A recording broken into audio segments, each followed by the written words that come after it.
करें। जय श्री माता जी।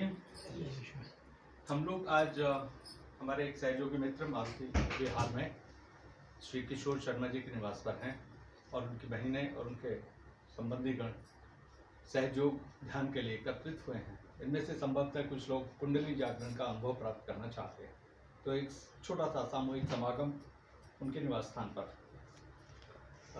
प्रिय बहनों और भाइयों, श्री माता जी निर्मला देवी, ये एक शब्द है और एक नाम है। श्री माता जी का मतलब देवी के 1000 नाम हैं जो ललिता सहस्त्रनाम में, भविष्य पुराण में आज से हजारों साल पहले अंकित हैं। उनमें देवी का पहला नाम है श्री माता। और चूंकि संस्कृत में जी प्रत्यय नहीं होता, तो यहाँ पर हिंदी में प्रकृति में जी लगाते हैं, माता जी, पिताजी इत्यादि। संस्कृत में होता है भ्राताश्री, माताश्री, पिताश्री। तो वो परंपरा संस्कृत की थी। हिंदी की परंपरा के अनुसार सम्मान सूचक अव्यय है जी। तो ये नाम हो गया देवी का श्री माता जी। और भौतिक नाम हो गया, चूंकि शरीर धारण किया तो नाम बना निर्मला देवी। निर्मला का मतलब है जो पतित, पावन, पुनीत, मतलब पाप का विनाश करने वाली, सारे अंधकार को खत्म करने वाली, अति शुद्ध, अति पावन, अति निर्मल, पुनीत और उससे ऊपर दिव्य, साफ, स्वच्छ, शुद्ध, पवित्र, पावन, पुनीत और उसके ऊपर एक श्रेणी और दिव्य। तो वो सारी दिव्यता एक स्त्री के व्यक्तित्व में आ गई। और दिव्य का मतलब जो पृथ्वी, जल, आकाश, अग्नि, वायु से ऊपर हो। मनुष्य के अंदर जो कुछ नश्वर है, जिसका नाश हो जाएगा, उसी की वजह से पाप है, उसी की वजह से संताप है, उसी की वजह से मैल है। तो निर्मल शब्द जो है, जिसमें कोई मैल नहीं है, जिसमें कोई पाप नहीं है, जिसमें कोई ताप नहीं है, जो शीतल है, ऐसी एक दिव्य शक्ति मानव रूप में हमारे देश में स्वर्ग से नीचे अवतरित हो गई। और उसके अवतार लेने का जो ढंग था इतना अनूठा था कि जैसे ये स्त्रियां बैठी हैं, ध्यान में बैठी, ऐसे ही श्री माता जी एक कार्यक्रम से आई और वहां पे उन्होंने देखा कि मानव जाति गर्त में जा रही है और मानव जाति का पतन हो जाएगा। ऐसे एक राक्षस के प्रोग्राम में एक भक्त बनकर के वो चली गई, एक शिष्य बनकर चली, उनकी शिष्या बनकर के, ये देखने के लिए कि अंदर होता क्या है। तो वो एक राक्षस के प्रोग्राम में भक्त बनकर के गई और जब उन्होंने देखा कि ये जो दुष्ट है, ये राक्षस, महाराक्षस है, वो उसका नाम मैं भी नहीं दूंगा क्योंकि बहुत सारे उसके भक्त भी अपने देश में हैं। तो उस राक्षस के प्रोग्राम में उसका सारा हिसाब किताब देखने के बाद कि ये तो पूरी मानव जाति को रसातल में ले जाएगा, गर्त में ले जाएगा, नरक में ले जाएगा। नाम तो ले रहा है ईश्वर का, लेकिन काम कर रहा है ईश्वर के विपरीत, विनाश का काम। तो फिर जब माँ ने देखा कि ऐसा हो जाएगा, तब वो अपने हस्बैंड से बोली कि आप रेस्ट हाउस में रुकिए, अपनी गाड़ी लगा दी और खुद बोली कि मेरे को थोड़ी देर ध्यान करने दो। वो इतना विचलित और व्यथित हो गई कि अब उन्होंने सोचा कि इस विश्व का उद्धार करने की बारी आ गई, वरना तो मानव जाति गर्त में चली जाए। तब वो सूरत के समुद्र तट पर गुजरात के नारगोल गांव में एक पेड़ के नीचे ध्यान में अपनी क्लियरेंस के लिए और उस व्यथा के समाधान के लिए कि अब उपाय करना पड़ेगा, वो ध्यान में बैठी और उनके अंदर से कुंडली का जागरण स्वतः स्फूर्त हो गया अपने आप। और कुंडली जागरण के बाद क्या हुआ कि जो हमारे भीतर 7 चक्र हैं, मंगल, बुध, बृहस्पति, शुक्र, शनि, रवि और सोम, ये हमारी काया का चित्र है। इस चित्र में कुंडली हमारी अपनी यहाँ रीढ़ की हड्डी के नीचे त्रिकोणाकार अस्थि में बैठी है, 3.5 बलय। इसे देहात में बेमाता कहते हैं, जो छठे दिन बालक की भाग्य रेखा लिखती है, उसके जन्मपत्री संवारती। बालक 6 दिन तक एकदम पवित्र होता है, उसमें कोई अपवित्रता नहीं होती, वो ईश्वर का ही रूप होता है। छठे दिन ये बेमाता इसका भाग्य लिखने के लिए इसका 10वां दरवाजा खोल देती है, पता नहीं क्या करती है। वो बेमाता जो है ना, भाग्य लिखती है, ऐसा हिंदुओं में मान्यता है। अभी आप ताज्जुब करोगे, कलम सोना के प्रोग्राम में थे तो एक टीचर कहती है सर बेमाता का मतलब होता है विदाउट मदर। ये बात भी सही है, वैसे तो संस्कृत में शब्द है विमाता, वी माने विशेष, माता मानी माँ, एक विशेष माँ। तो लेकिन जब कोई चीज पता नहीं होगी और हम अपनी जड़ों से कट जाएंगे तो फिर हमें कोई भी धारणा, कोई भी चीज जो बहका देगा, जो बहका देगा, हम उसको मान लेंगे। अब ऑन ऑफ करते रहो, अगर इसमें विद्युत नहीं है तो अंधेरा ही अंधेरा है, ऑन ऑफ करते जाओ, स्विच लाइट नहीं देगा। तो ये जो शक्ति की डोर है 3.5 वलय की, ये श्री माता जी के अंदर अपने आप जाग गई और उनके 7 कमल के फूल खिल गए। मंगल, बुध, बृहस्पति, शुक्र, शनि, रवि और सोम। ये मूलाधार चक्र श्री गणेश जी, ये गौरी माता, ये ब्रह्मा सरस्वती, ये लक्ष्मी विष्णु, ये जगदम्बा, ये शिव पार्वती, ये सीताराम, ये राधा कृष्ण, इस तरफ विष्णु माया, इस तरफ विठ्ठल रुक्मिणी, ये महाविष्णु और ये सदाशिव। तो ये जो प्रमुख देवता हैं ये उनके अंदर जाग गए और स्वर्ग से सारे देवता उतर करके उनके अंदर इन चक्रों पे आके बैठ गए। एक एक सीट सब देवताओं ने ले ली और वह स्त्री सामान्य स्त्री से एक देव कन्या या समझ लो दैविक रूप में आ गई। उनका कायांतरण, रूपांतरण या कायाकल्प हो गया, समझ लो चोला बदल लिया, एक सामान्य स्त्री दैविक रूप में आ गई। अब वो जो निर्मला देवी थी, अब उनका पहला चित्र यही चित्र है जिसमें आप देख रहे हैं। अब देखिए बड़ी मजे की बात है, चित्र भी वही है। इस चित्र में हम छोटे बालकों, सबसे पहले जो 12 साल तक के बालक हैं उनको ये चित्र जल्दी समझ में आएगा और जैसे जैसे उम्र बढ़ती जाएगी ये अहंकार प्रति अहंकार बढ़ते जाएंगे, माथा आपका विचारों से भरता जाएगा और ये आपका 10वां दरवाजा बंद हो जाएगा। हाथ खोल के रखिए, हाथ खोल के रखिए। तो 10वां दरवाजा जो है, इस बंगले के 10 दरवाजे, बीच पवन का खंबा, इस बंगले के 10 दरवाजे, बीच पवन का खंबा, आवत जावत कछु न देखा, देखा बड़ा अचंभा। बंगला भला बना दरवेश, जिसने नारायण परवेश।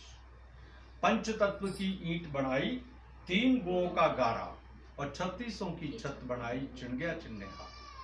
ये गोरखनाथ का भजन 1100 साल पुराना, निर्गुण परंपरा। हठ योग से इस शक्ति को जगाते थे जो अब सहज योग में तब्दील हो गया। अब आपको हट करने की जरूरत नहीं है, बस इस चित्र के सामने बैठिए, आपके अंदर ये 7 चक्रों के देवता जागृत हो जाएंगे और आपके ग्रह नक्षत्र भी जागृत हो जाएंगे। अब देखिए उदाहरण के तौर पर हमें शिरोव्यथा है या पेट में दर्द है, हम चिकित्सक के यहाँ गए और फिर साथ साथ में वो जो गोलियां, जो दवाएं लिख रहा है उसका तो हमें पता ही नहीं कौन सा रासायनिक मिश्रण है उसमें, वो हमारी काया की प्रकृति के अनुसार वो दवाएं हैं कि नहीं हमें नहीं मालूम। और दवाएं भी ऐसी हैं, 2 इस केमिस्ट से मिलेगी, 2 उस केमिस्ट से मिलेगी, 1 उस केमिस्ट से मिलेगी। और नवाब ऐसा है कि पहले तो आपको टेस्टिंग में उलझाएगा, सबसे पहले अपना किराया निकालेगा कि ये टेस्ट वहां पे होगा, ये टेस्ट वहां होगा।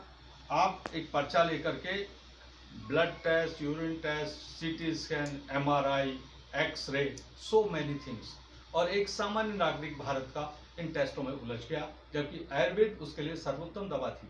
आयुर्वेद में हमारे पास सारे सूत्र थे योग के, चरक संहिता थी, सुश्रुत संहिता थी। अब अगर दवाओं के नाम भी देखो तो आज से 50 साल पहले चंदनासव, अशोकारिष्ट, दशमूलारिष्ट, चंद्र प्रभावटी, ओके, च्यवनप्राश, ये सारी जो जड़ी बूटियां थी केवल जड़ी बूटियों का मिश्रण से दवाएं तैयार की गई, वो तो हमने साइड में रख दिया और अब आ गई साहब पेनिसिलिन, स्ट्रेप्टोमाइसिन, फलासिन, ओके, एनासिन, वो सारा का सारा लोकप्रिय हो गया और आयुर्वेद पर्दे के पीछे चला। विषाणु आया कोरोना में, हम भी मरते मरते बचे, श्री माता जी ने बचाया।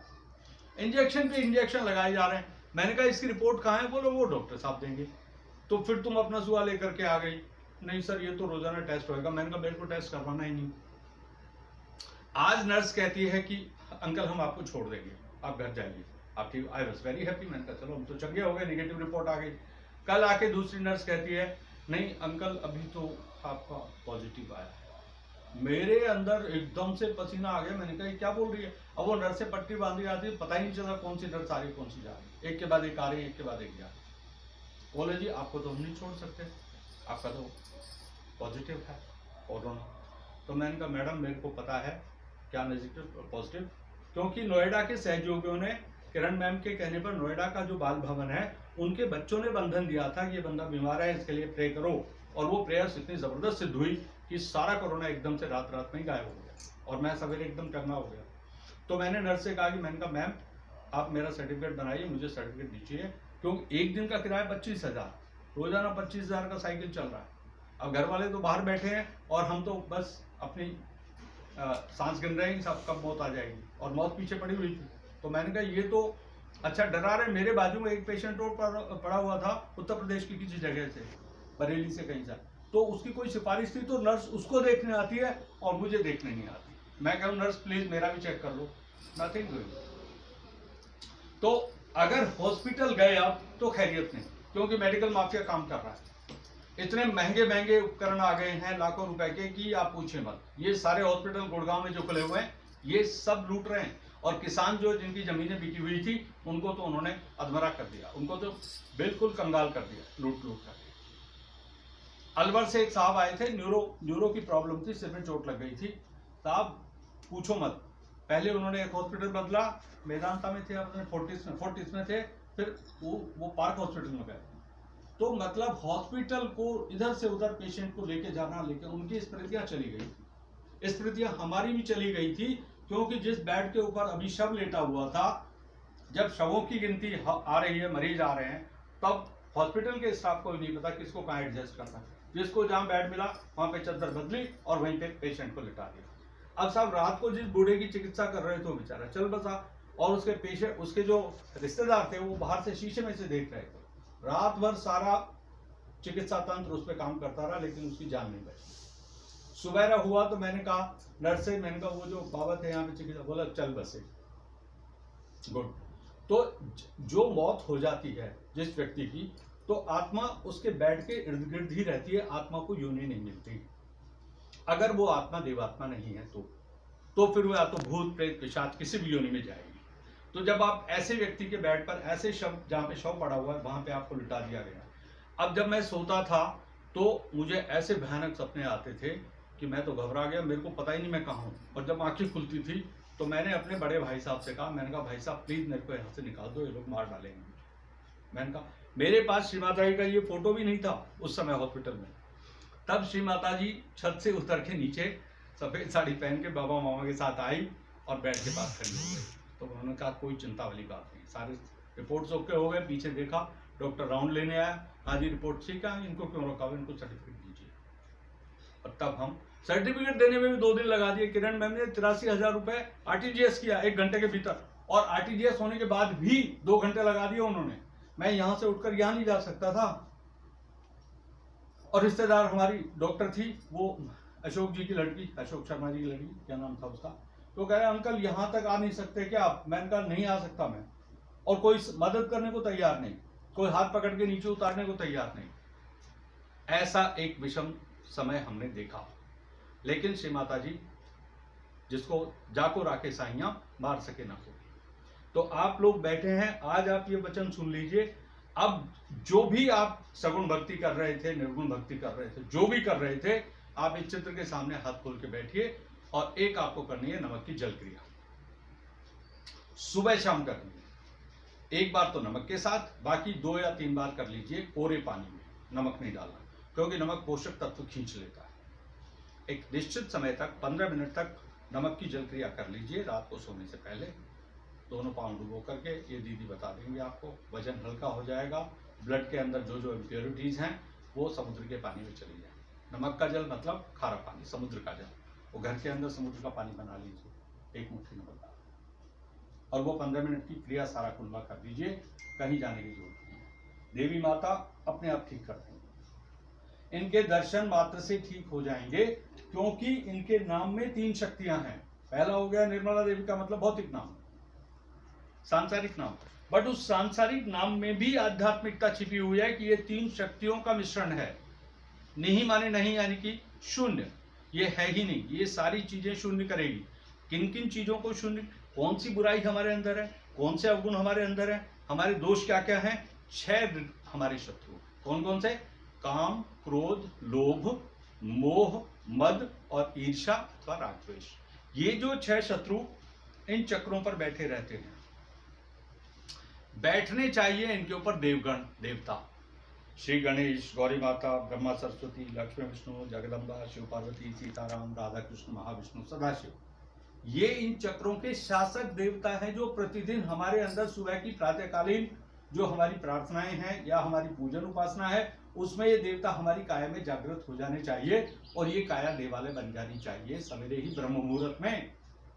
एक ब्राह्मण के लिए तो ये जो काया है ये एक देवालय है, तो ये देवता ब्रह्म मुहूर्त में एक ब्राह्मण को जागृत कर लेने चाहिए। अब भी चल रही है सनातन धर्म की पूजा उपासना, उसमें मंत्रों का कोई पता नहीं है। ओम नमः शिवाय के कितने मंत्र ले रहे हैं, दुर्गा के ओम जयंती मंगला काली भद्र काली कपालिनी दुर्गा क्षमा शिवा धात्री स्वाहा स्वधा नमोस्तुते, तो मंत्र ही रटे जा रहे हैं। तो एक बार मंत्र ले लिया तो उस स्थान का शासक देवता जागृत हो गया, लेकिन आप तो मंत्र रटे ही जा रहे हैं, तो वही देवता फिर आपको पीटेगा, वो नाराज हो जाएगा कि मेरा नाम बार बार क्यों पुकार रहा है। इसलिए एक निश्चित समय में एक मंत्र लिया, फिर उसके बाद अब एक दीदी कुरान पढ़ती है, कुरान पढ़ते पढ़ते हम गए उनके विद्यालय में, इस्लामिक कन्या है, बहुत बुरी तरह से तकलीफ में पीड़ित। हम उनके विद्यालय में गए तो वो भी बैठी, ध्यान कराया, कुंडली जागृत हुई, उसको आराम आया, ध्यान करना शुरू किया। हालांकि हॉस्पिटल भी गई आई, कल परसों कहती है अंकल मेरे को तो ऐसा लगता है कि मैं खुद भी मर जाऊं या दूसरों को मार दूं। तो मैंने कहा ये कुरान जो है आपकी सूर्य नाड़ी को उत्तप्त करती है, क्योंकि उसमें सारा वर्णन सूर्य नाड़ी को जागृत करने का ही है। कुरान पढ़ो, इस्लाम पढ़ो, नमाज पढ़ो, वरना तो अजाब आ जाएगा। सारी कुरान एक ही बात कह रही है, अजाब आ जाएगा। अजाब आ जाएगा मतलब खुदा का कहर टूट पड़ेगा अगर 5 दफा नमाज नहीं की। इसलिए सारे मुसलमान दौड़ दौड़ के नमाज में जाते हैं सफेद टोपी पहनकर, अजाब आ जाएगा।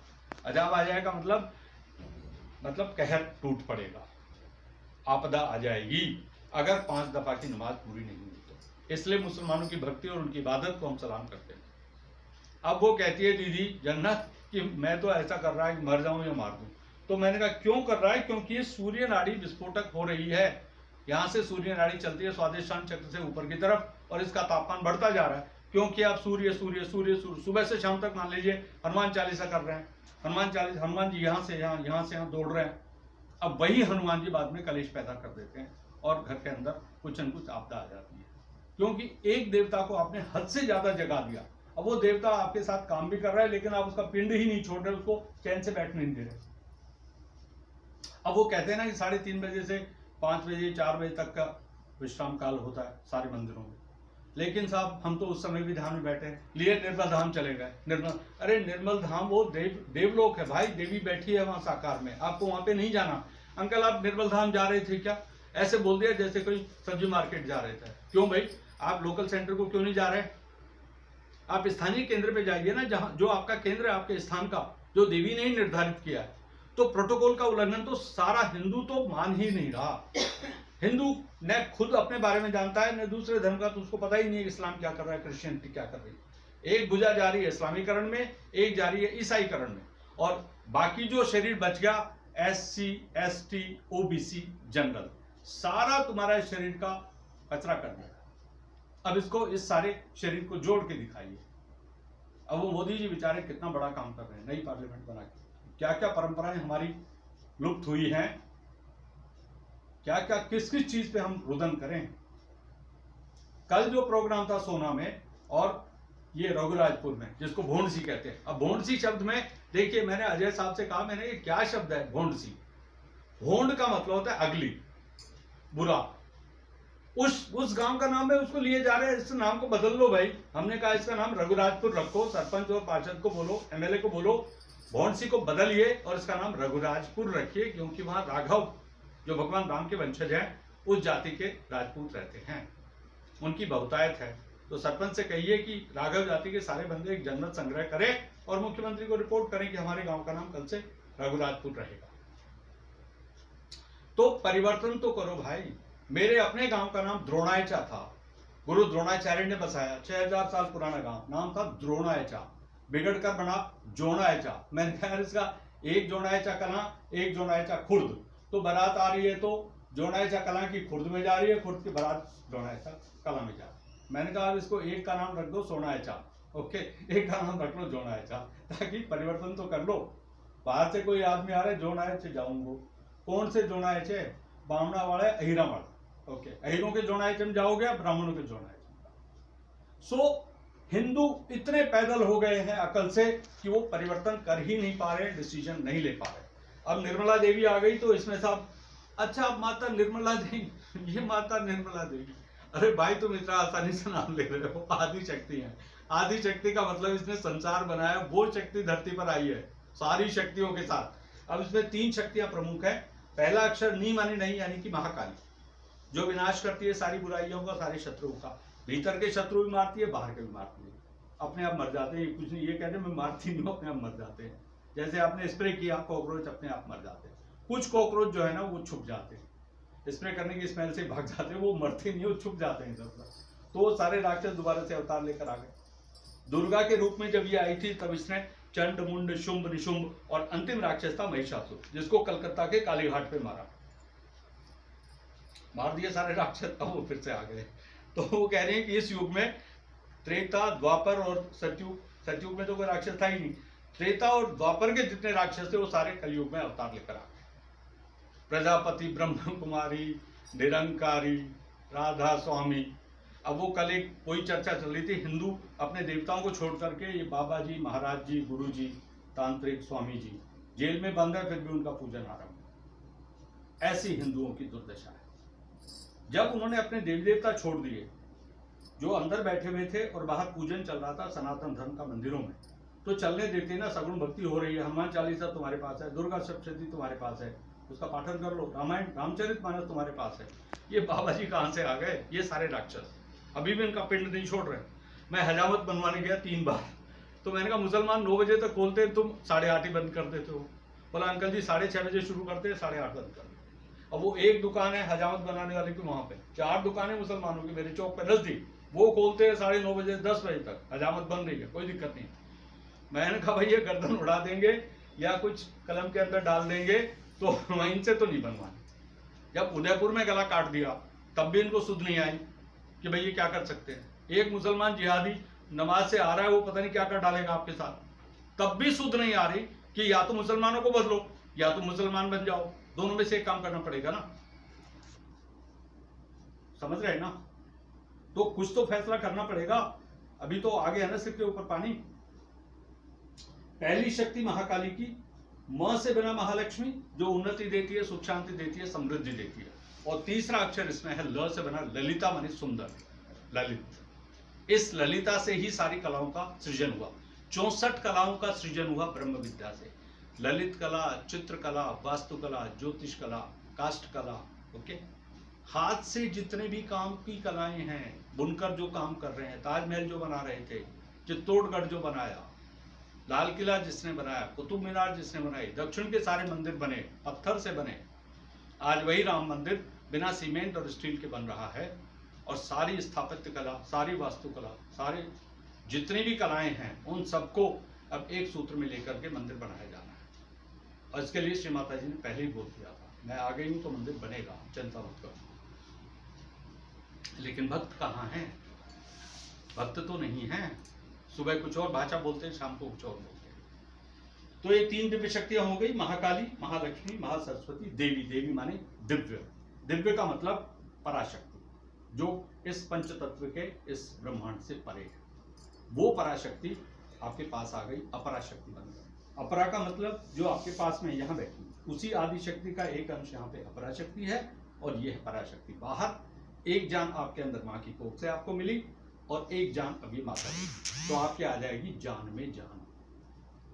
तो जान में जान आने से आपकी काया भी ठीक हो जाएगी, आपके रोग शोक भी ठीक हो जाएंगे, और ये जो पंच तत्व का जो शरीर है, इसके अंदर देवालय बन जाएगा, चलता फिरता देवालय। ये देवता जागृत हो जाएगा इस गौरी माता के जागने से। और ये गौरी माता जब जागेगी तो ये सीधे अपने शिव से मिलेगी जाके, बीच में नहीं रुकती, बीच के देवताओं से बात नहीं करती। जैसे ही गणपति इसको ओके करेंगे, गौरी माता जागेगी और सीधे जाकर शिव जी से मिलेगी। और जब ये मिलन हो जाएगा शिव और शक्ति का, तब आपको सच्चिदानंद, परमानंद, ब्रह्मानंद, निरानंद, नित्यानंद, स्वरूपानंद, देवानंद, रामानंद, सारे आनंद यहाँ से आपके 10वें दरवाजे पर आपको दस्तक देंगे, और अमृत की धारा फिर यहाँ से भीतर आएगी। तो जितना विष अंदर है पिछली योनियों का, वो सारा अमृत में तब्दील हो जाए। ये कुंडली शक्ति ऐसे लप करती उठेगी और फिर 10वें द्वार को खोल करके देवलोक से आपको कनेक्ट कर जीते जी आप मोक्ष को प्राप्त हो जाएंगे और आपकी कायम मृत्यु का दरवाजा नहीं देगी। मृत्यु का मतलब शरीर में से आत्मा निकली और भटकती रहेगी, किसी भी योनि में जा सकती है, भूत में जा सकती है, प्रेत में जा सकती है, पिशाच में जा सकती है, पशु योनि में भी जा सकती है, कोई भी योनि ले सकती है, जहाँ उसको जगह मिल गई उसमें घुस जाएगी। और देवात्मा है, अगर वो देवलोक ये इस वाले दरवाजे से जाएगी तो फिर वो स्वर्ग में जाएगी, परमात्मा में विलीन हो जाएगी। तो भक्ति के जो 3 स्तर हैं, लीन, तल्लीन और विलीन, तो ये शनै शनै भक्ति धीरे धीरे बढ़ती जाएगी। ये प्रकाश भीतर आता जाएगा। अस्तो मा सद्गमय तमसो मा ज्योतिर्गमय मृत्योर्मा अमृतम गमय। बरोबर। ब्रह्म सत्यम जगत मिथ्या। तो ये नश्वर शरीर मिथ्या है और ब्रह्म इसके भीतर शुद्ध है, पवित्र है, पावन है और अहम ब्रह्मस्मि का सिद्धांत मैं ब्रह्म हूं वो सिद्ध हो जाएगा। जय श्री माता जी। अब आप हाथ खोल लीजिए और इस चित्र को देख लीजिए। माँ हमें दिव्य शक्ति दीजिए। अब इसके ध्यान के 2 तरीके हैं। सिंपल जो तरीका है नए बंदे के लिए, ये दाएं हाथ है, ये बायां, ये इच्छा शक्ति, ये क्रिया शक्ति और बीच में है ज्ञान। लेफ्ट इज मातृपक्ष, राइट इज पितृपक्ष और बीच में है ब्रह्म। बीच का जो चैनल है ये वर्तमान का है, ये भूतकाल है और ये भविष्यकाल है।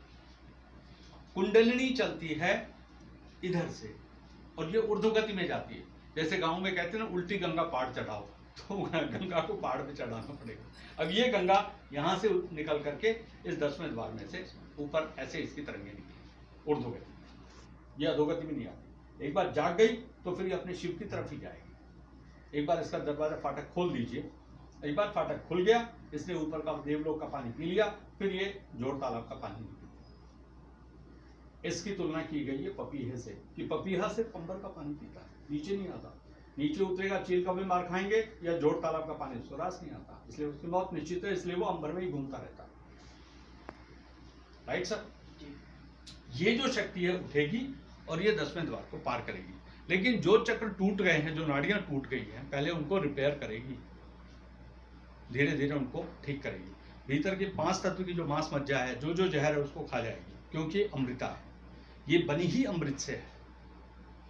तो जो काया में विष है उस सारे विष को खा जाएगी और उस प्रक्रिया में समय लगेगा। अब चूंकि आपकी तो उम्र 40-50 से ऊपर होगी तो इस काया का रिपेयर करने में उसको टाइम लगेगा, ओवरहोलिंग होगी। छोटे बालक हैं, अभी से ध्यान करना शुरू करेंगे तो ये देवता जल्दी जागेंगे और काया फिर बीमार नहीं पड़ेगी।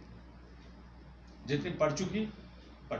अब ये धीरे धीरे उनको बैलेंस में ले आएंगे, चक्रों को ठीक कर देंगे, नाड़ियों को ठीक कर देंगे। बट उस रिपेयरिंग के काम में टाइम लगेगा और आपको बड़ी सामूहिकता के साथ ध्यान करना पड़ेगा, शिद्दत के साथ। और आलतू फालतू के जितने भी तमाशे हैं वो छोड़ने पड़ेंगे। मंत्र लिए जा रहे हैं, भजन गाए जा रहे हैं, गुरु जी महाराज जी, ये सब छोड़ने पड़ेंगे। इन्होंने तो खा लिया हमें पूरी तरह से। हम भी चिड़ीमार की गुफा में गए थे, महुए की चाय पिलाता था। तो एक दिन क्या हुआ कि हमने अपनी दादी से बिना बताए हम चले गए गुफा में सुबह 6 बजे। मैंने कहा ये पेशा